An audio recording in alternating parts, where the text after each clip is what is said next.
Please, gang. Depression is real. You go through depression right now? Yeah. I go through depression all the time, bro. You heard? That's why, see me, that when I be popping perky shit, I don't do that shit to be funny and all that for the media. I do that shit because I really, for me, I lost my father. And I've been popping perks ever since, and I haven't stopped. New York City has always birthed powerful movements in rap, but few hit the streets with the raw authenticity and immediate impact of the Drill Order Assembly, better known as DOA. Led by breakout star K Flock, the Bronx drill crew didn't just shake the city, they reshaped the sound of the borough and carved out a legacy of grit, energy, and aggression. Their videos were raw, their lyrics gritty, and their presence undeniable, capturing the spirit of neighborhoods like Belmont and Fordham in a way that made millions listen and tens of thousands imitate. K Flock became the face of the movement, rising fast thanks to tracks like Is Ya Ready and Shake It, featuring Cardi B. He wasn't just spitting, he was channeling the environment he came from, using drill as a billboard for the realities of street survival.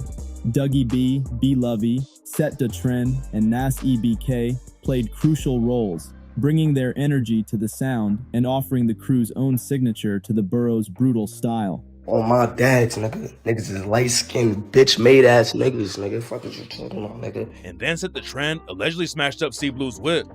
For a moment, DOA was unstoppable. They had the wave, the remix cosigns, and the streets behind them.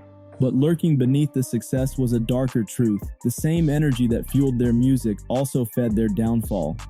The street element wasn't just an aesthetic for DOA. It was the live wire that powered everything they did.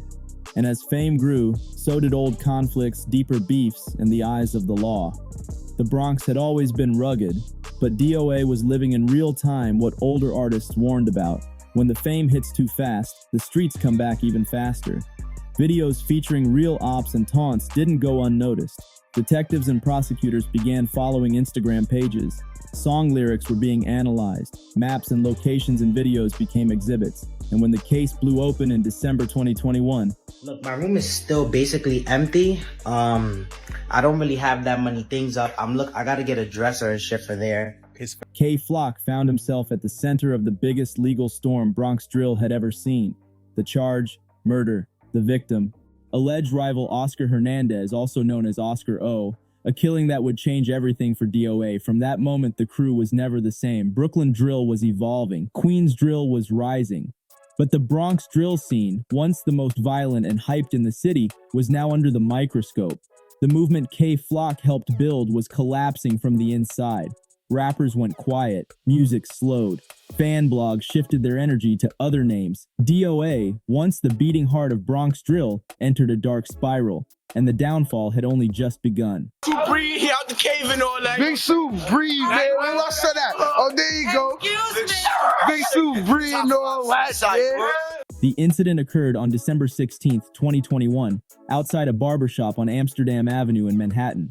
According to police, K Flock encountered Oscar Hernandez, and a brief exchange led to a fatal shooting. Surveillance footage became the centerpiece of the case, and within days, K Flock was arrested and charged with first-degree murder, a charge that rocked hip-hop news cycles and sent shockwaves through drill culture. The story wasn't just local anymore, it hit national outlets like Rolling Stone and the New York Times. From the jump, there was confusion and conflict over what really happened. Witnesses suggested the shooting might have been self-defense, pointing to Hernandez allegedly reaching for a weapon. The defense has consistently argued that K was being stalked and approached aggressively, and that he had reason to fear for his life. Videos showing hoodie hauling and hoodieless images made their rounds across social platforms, with fans and attorneys clinging to every frame as potential evidence of innocence. But the DA saw things differently. They framed it as cold-blooded, intentional street retaliation. What made this case so polarizing was how quickly it exposed fractures between street code and legal strategy. K Flock was a rising artist, but prosecutors treated him like a gang operative. They pointed to lyrics, music videos, and the entire Bronx drill scene as both motive and opportunity. Every reference to flocking became a legal bullet. Every video frame with DOA members present became an exhibit. They ignored the idea of drill being entertainment and moved forward with a case that treated it as confession. The stakes got even higher when federal agents stepped in. A RICO indictment followed, pulling K Flock into a broader web involving alleged gang connections, gun running, and violence. What many believed was a one-off incident became the centerpiece of a federal conspiracy case. And suddenly, the conversation shifted. This wasn't just K Flock's battle. It was an attempt to take down his entire circle. The RICO play has become the government's new strategy for tearing down modern rap crews, from YSL in Atlanta to O Block in Chicago, and DOA was next in line. Lawyers warned that K Flock was no longer fighting for freedom, he was fighting for a legacy.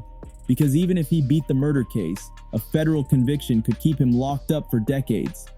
Fans hoped for a miracle, but as new charges and sealed witness testimony surfaced, optimism faded. DOA wasn't just being targeted, they were being dismantled, and the cost?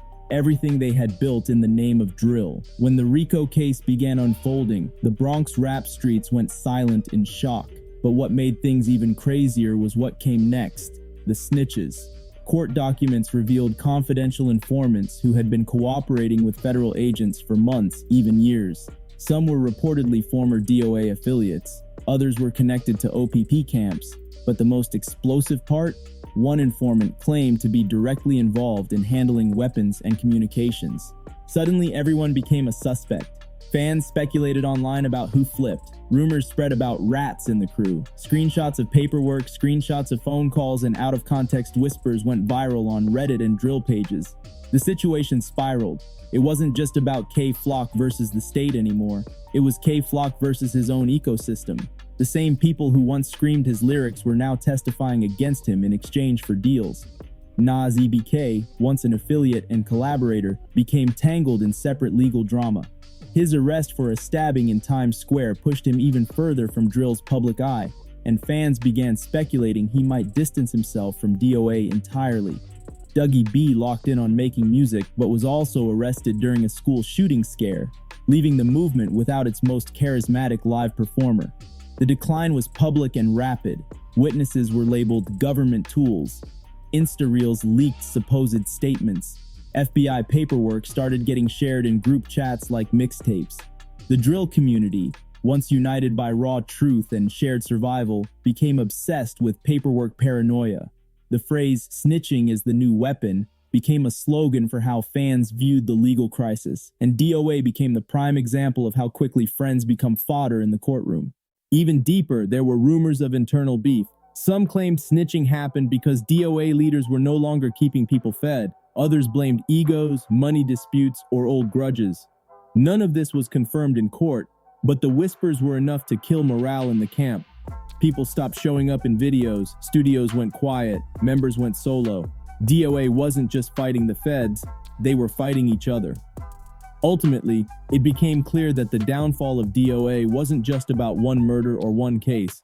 It was a mix of legal pressure, betrayal, and the inability to separate the art from the reality. The true power of a RICO case isn't just who gets convicted, it's how the fear destroys everything around it. And DOA, once the biggest movement in the Bronx, was now facing the same fate as many before them, broken up before they ever truly peaked. What makes DOA's downfall even more tragic is how much they meant to Bronx drill. They were one of the first crews to push the sound beyond neighborhood boundaries, turning local slang into global trends. Bronx drill was darker, faster, and more aggressive than Brooklyn drill. It had a bounce and a brutality that made it contagious. DOA was the heart of that movement, but without them, the energy faded fast. When K Flock was free, drills like Being Honest and PSA had everyone on edge, excited or afraid, depending on which side you were on. B-Lovey brought versatile flows, Dougie B brought charisma, Set the Trend brought sharp street storytelling. The music moved fast, the views broke records, industry labels came calling. For a short moment, the Bronx was center stage, and DOA was leading the charge. Then came the consequences. As RICO hit Atlanta, as O Block faced charges in Chicago, as 41 and Shy Gilgis groups faced pressure from labels, the industry began to pull back. Executives no longer saw drill as a breakout opportunity, they saw it as a liability. The same energy that fueled streams was the same energy being used in courtrooms, and suddenly, the deal slowed, the calls stopped. A generation of talent was left to fend for itself, mostly through beefs and Instagram lives. With K Flock locked away, Dougie B fighting charges, and other affiliates going solo or dealing with their own legal issues, Bronx drill no longer had the dominant force it once did. The pioneers were gone or silenced, the legacy was fractured, and new artists, afraid of the same fate, either chose safer lanes or left entirely. DOA's collapse became the cautionary tale for everyone watching. Even fans started to change. Instead of enjoying diss tracks as entertainment, people became forensic investigators, decoding lyrics for possible evidence, tracking social media timelines for snitching, and treating drill like an open case archive. The game changed, and while drill music still exists in New York, the wild momentum DOA brought to the scene has never been matched since. The biggest question on everyone's mind: can DOA ever return? Could K-Flock beat his case and reclaim his throne? Or is the story already written, a promising movement destroyed before it ever hit its peak? In reality, the odds are stacked against a comeback. K-Flock faces both state and federal charges. If found guilty on all counts, he could spend decades or life behind bars. Even if he beats the murder case, the RICO charge remains a massive threat. The federal government doesn't indict multiple defendants without expecting a conviction, and with cooperating witnesses, recordings, and digital evidence, the climb toward freedom is steep. But there is still a slim window of hope. K-Flock's legal team has hinted at evidence supporting self-defense, including footage that allegedly shows the victim reaching for something in his waistband. If the jury believes Flock feared for his life, the murder case could collapse. But even then, the RICO indictment remains, and the government has a near-perfect conviction rate on those charges. As for DOA, the collapse of the crew leaves the door open for reinvention. Dougie B has hinted at personal growth. B. Lovey has released new music. Nas EBK occasionally resurfaces, but the same momentum isn't there. Fans want the crew back together, the raw drill energy, the old chemistry. But between legal splits, ego, and loss, it's unclear if that is even possible. Music-wise, the culture has shifted. Drill is still alive, but the Bronx no longer dominates. The industry is exploring other sounds, safer talent, and more marketable artists. The impact of DOA, though heavy, has already faded from mainstream attention. And soon, only the core fans will remember what they once stood for, unless something changes. The truth, the comeback of DOA depends entirely on K-Flock's outcome. If he beats the case, even on technicality, the streets will crown him one of the realest